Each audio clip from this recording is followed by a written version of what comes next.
grape juice and basically the biggest importer of almost every single kosher wine. If you're drinking a kosher wine, it came through Royal Wine, which makes Jay basically one of the biggest experts in the world, if not the, on kosher wine. I don't think anybody knows. Let's give a round of applause.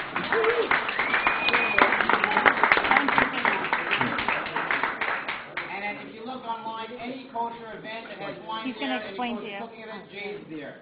Now, we actually want to give Jay an extra thank you because Jay gets a mazel tov. You see, Jay's daughter got engaged.